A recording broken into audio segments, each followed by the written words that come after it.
I was staying at a hotel in downtown Minneapolis. It was one of those single-story roach traps that everybody knows are a great idea to stay away from. But being desperate and broke, and staying on the road would have been a death sentence.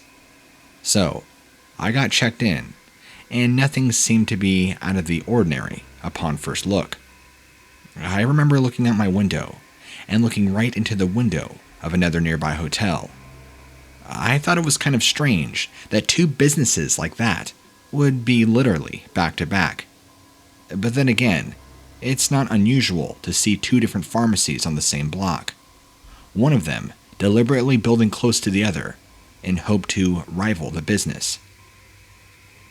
Being too tired to even watch TV, I found myself drifting back to the window just to stare outside and look at the sky. Now, I don't know how long it had been since I'd been staring, but I swore I saw a large and exceptionally ugly dog looking at me. My sister has a Rottie that has even won contests for its size and weight, and I'm pretty sure that this animal that I was looking at was even larger. It even sniffed the glass as I could pick up my scent. I began looking around for a light source that must have been nearby for some reason for this animal's eyes to give off light the way it was. Similar to the eye shine that you get from any animal that walks in front of your headlights. Except I never recalled seeing eye shine in an animal that had yellow, honeyish amber eyes to it. It was disturbing. My puzzlement only increased when this creature began backing away from the window. I had imagined this whole time it was standing on its hind legs and leaning on the windowsill with its forelegs. But as it backed away slowly, it never fell down to the ground, as dogs normally would, and you'd expect them to since they walk on all fours. The only way it could have stayed visible on that level was if it was clearly walking on two legs, like you or I. Now, with two walls between me and the thing, I wasn't exactly afraid, but there was this extreme unease that settled over me, and I couldn't shake it. I tried walking away from the window and watching TV, using the restroom, and even taking a shower. But I was always compelled to come back to the window, where my canine voyeur would be standing there waiting. And didn't its legs ever get tired? On several glances, I swear I caught the thing walking past the window, the same way that I was. Maybe I was getting the idea that it was toying with me. But what dog would be smart enough to do that far away, in such a complex housing arrangement? I considered reporting it, but I didn't even know which room the next door building was, and it wouldn't look good if I just went in and started snooping around. Safe to say, I did not sleep well that night. Days later, after I had just gotten on the road, I was looking up the news in Minneapolis, just in case somebody found a walking dog in a hotel. There was apparently a report of a homicide. One of the cleaning personnel was found dead, with wounds that looked like they had been inflicted by a supposed wild animal. In my mind, there couldn't be any mistaking it. Why they never saw the thing or caught up to it till then, I don't know. How it even got inside the building unnoticed, I'll never know. It's disturbing just knowing that these animals can walk among us, enter our daily lives and dwelling places without ever being seen has really, really disturbed me. Anyway, this happened about 15 years ago. This is my encounter with what I would call a Wolfman on a moving vehicle. I'm pretty much on call 24/7 for a towing company that is used heavily by a roadside assistance outfit. You know how it works. You pay a premium, and no matter where you are, you make a phone call, and a tow truck will come, even in the middle of the night. The person driving that tow truck is usually me. Needless to say, I don't smile much. I guess I'm not a huge people person, although I do enjoy getting people out of sticky situations when it comes to cars. Something happened to me, though, that has seriously made me consider a change of careers, even though I don't have much to work with for qualifications. I did receive a phone call about servicing a call that originated out on a remote highway next to a thick, vast pine forest near the mountains. Of course, it couldn't have just been a pine forest nearby, but it had to be up in the mountains. Anyway, I arrived at the GPS coordinates at about 1/4 till midnight. It was pretty dark and cold, since this was late fall, early winter. I found the vehicle, but I did not find the person that made the call. It was difficult to see in the flashing yellow lights of my tow truck. I dug out a heavy-duty flashlight and began shining it around. Well, I found the caller. It was a woman, sprawled out in the grass. I felt a tightness in my chest when I could see that she was covered in blood. I got back in my tow truck, locked the doors, and called 911 immediately. I was about to put my first call through when something enormous collided with my truck, making the windshield burst, nearly in cracks. Crouched on the hood of my truck, looking at me in the eye, was a horrendous-looking canine creature. I couldn't make out much else, but the face being so vivid and glowing eyes that its memory bore into my brain. It showed its teeth, acted extremely aggressive and hostile, and snarled at me. This was some sort of wolf, literally the size of a bear, and the killing power of a monster truck running over somebody. I know that's a bizarre description, but when you're in the moment of absolute fear, this thing could have ended my life in the snap of a finger. I started my truck and began to go as fast as I could. And if you've ever seen a tow truck, you know they aren't made to turn on a dime. I consider myself indescribably lucky that there were no other vehicles nearby. Had anybody been coming, there would have been a terrible accident. I made it back onto the road, but had terrible momentum, and I was fishtailing, scraping and bumping. At one point, this thing's head swung down and smashed into my driver's side window. After one sharp turn, it nearly overturned my vehicle. I saw the body of this thing tumbling across the road on the ground.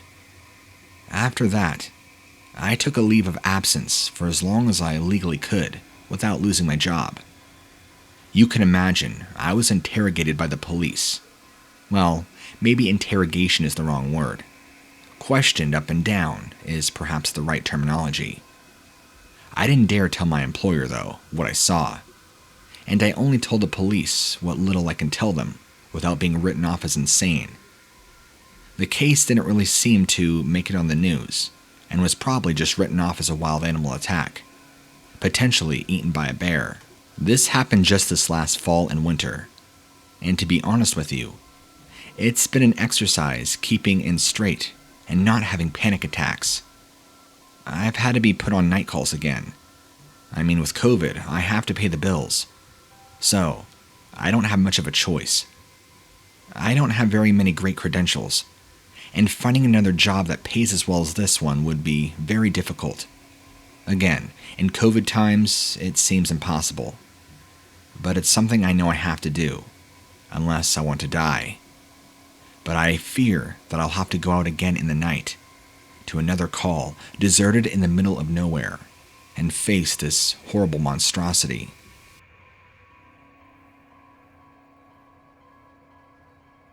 I was stationed in Iraq during the presidency of Obama. I'm one of the fortunate few that had been assigned to a place where there wasn't much of action of any kind. But the only thing I had to worry about was keeping the sand out of my rifle. We were surrounded by a lot of wild desert, and if you know anything about the geography of the Middle East, well, I can tell you there's a lot of sand and a lot of hot temperatures. Based on what we had experienced before, it was only a matter of time before the enemy attacked us. This particular platoon spent our share of time in Gasling patrolling the rock-studded desert, where you hope to God you never get stranded. It was one evening, when the sun was about setting, and one of my fellow soldiers urged me to follow him. He said that he found something incredible. We were driving out into the desert when he told me that he was throwing some rocks into some of the caves, and he heard the sound of something shattering. He investigated. It was a long and narrow cavern. Our bodies lit up to a collection of earthenware that looked so ancient, I just thought of breathing on them would turn them to dust. My fellow soldiers supposed that they were worth something if they could be extracted, most of them being pots and jars, and they looked like they could be used to carry all sorts of liquids and other goods. There were a few oil lamps in the style of a civilization. I took a few moments to notice, but every last piece of pottery, for some inscription or decoration, seemed to be related to wolves. Where there were depictions of a full body, the animal appeared to be walking on two legs, not unlike Anubis from Egyptian mythology. I felt like I was at a crossroads between looking at Fenris from Norse mythology and Anubis. A few seconds later, I was looking at something else, and I have no idea where it came from or what it was, but it appeared to be blocking the exit to the cavern. It had to duck slightly to step inside. I couldn't see definitive features other than its outline and its eyes. But I kid you not, its eyes were lit up like a Hollywood effect. We turned our lights on, and I instantly wish we had not. Walking on its back legs, just as naturally as me and my fellow soldiers was walking on ours, was this monstrous creature that looked like some sort of beast mix between a dog and a man. It resembled a German shepherd and was a solid onyx black. I think that was the point where my fellow soldier soiled himself. He told me that's what he did once we got out of that mess. I'm probably foreshadowing the outcome of this story a little too much, but hear me out.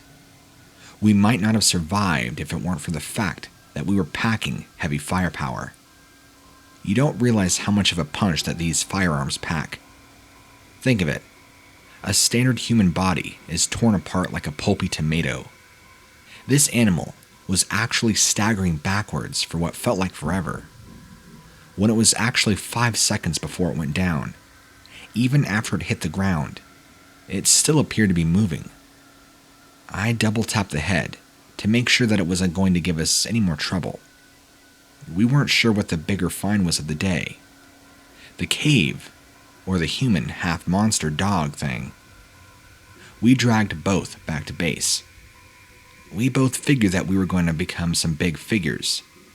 2 American soldiers finding relics and a new species of animal. But the American government personnel did indeed come out and take both the body and relics.